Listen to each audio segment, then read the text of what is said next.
up, world? And welcome to the Mecca Mastery TV. I'm your host, Mecca. If it is your mission to become the greatest version of yourself in every area of life, then you're in the right place. In this episode of Mecca Mastery TV, we are speaking about personal development. And the topic of this video is how to stay focused and disciplined. Let's get straight into the video. Focus and discipline is a habit, just like anything else. Eating healthy is a habit. You know, waking up at a certain time is a habit. It doesn't really mean that it's focus and discipline. See, it takes a lot of our mental energy to be focused and disciplined. If that's all we really thought about all the time was being focused and disciplined, we really wouldn't be able to get anything done, because it really takes a sheer amount of energy to do that. The key is for you to gain the habit in whatever it is that you want to become focused and disciplined is. So for example, most people want to be focused and disciplined when it comes to their work. And I was like this, you know, I was always over the place. Every time I sat down to do work, I would say, I'm going to do X, Y, Z. I'm blocking out 3 hours. And by the time I look up, I didn't do it. You know, only got a little bit done. I thought, what was it that I did in those 3 hours? I was on my phone. I was checking Facebook. Every time a notification came up, I just checked it. And the thing is, I had to learn how to eliminate my distractions. Here is how you become disciplined and focused. First of all, you need to visualize what it is that you want to be focused or disciplined in. For example, if you want to be disciplined in the gym, you have to visualize yourself actually going in the gym, finishing the workout, and however it means being disciplined to you. What is it? You're only taking a minute break between your sets, or you're just taking 10 seconds? What is it? You're combining things. You're not on your phone. You know, you're timing it. You have to visualize yourself actually doing it before you actually go to do that task or that activity. So you see it, you believe that you could do it. The second thing that I felt that have helped me, and so many people that I coach that help them as well, is the 5 P's, which is proper planning prevents poor performance. You have to plan ahead.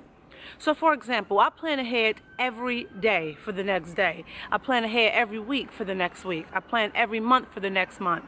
And sometimes I just have goals for the year. I have a plan. So when I wake up the next day, I'm not lost or thinking, okay, the news is on and whatever, this might, you know, this has my attention or that can grab my attention. My attention is set because I know what I want. I already visualized how I wanted my day to go. I visualized what I wanted to complete for my day, and then I go and I plan it out. I say I'm going to do it at this time. I'm going to spend this amount of time on it. You know, this is where I'm going to be, and this is the result that I want at the end of the day. I plan ahead. And I do that always by putting reminders. I set reminders in my phone. I set alarms. So if I have a time block and I'm working for 4 hours, and then after that I want to take a 15-30 minute break, I'll set an alarm.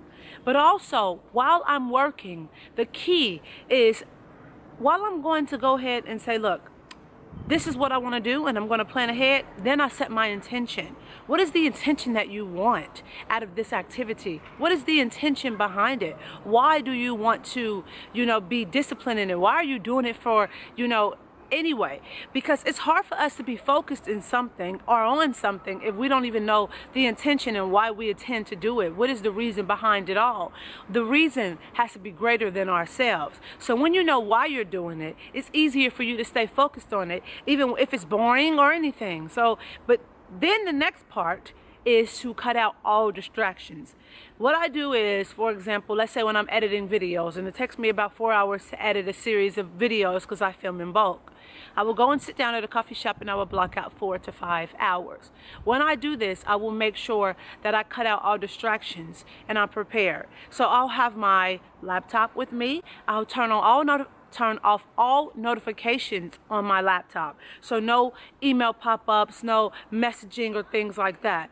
Turn off all of that. I'll make sure that I have everything that I need at that present time. So if I have my snacks, if I have the water, if I have tea, you know, I make sure that all my devices were charged the night before. But this one is the most important, because this one is our biggest downfall, which is our phones and social media. I turn my phone on airplane mode, or I put it on silent. And what I would do is I would turn it either on silent or airplane mode, depending on what the day is or the emergency. If you are a mother or a business owner, or if somebody is always looking for you for an answer, you know, or they cannot get by without an answer for you, it's very critical that you might need to just put things on emergency contact only.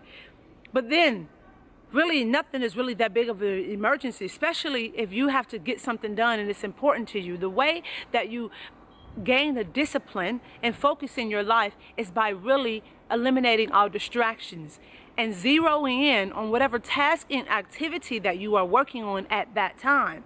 So you might need to close the door. You might have to go alone and work. You might have to go to the park and sit in the corner. You might have to wake up before anybody else in your house wakes up. You might have to go to the coffee shop, you know, where you don't know anybody. You might have to do that. But the key is to make it a habit. Do it over and over again until you make it a habit. And it will be a struggle in the beginning because it's something that you're not used to. Just like anything else in our life, when we are not used to it, you know, it's difficult. But after 20 to 30 days, it's a part of you. And if you don't succeed, try again. You fail, you keep trying again. You try again, you try the next day, you try the next time. And listen, I hope you love this video. You share this with somebody that you care about, because we always know that sharing is caring. And we always say here at Mecca Mastery TV, we encourage you to become the greatest version of yourself in every area of life. So you go out into the world and you kick a whole lot of action. Don't let anybody tell you that you can't do anything, because you can do whatever you put your mind to. I'm sending my love, my peace, and my gratitude your way. Until next time, I see you in the next episode. Peace.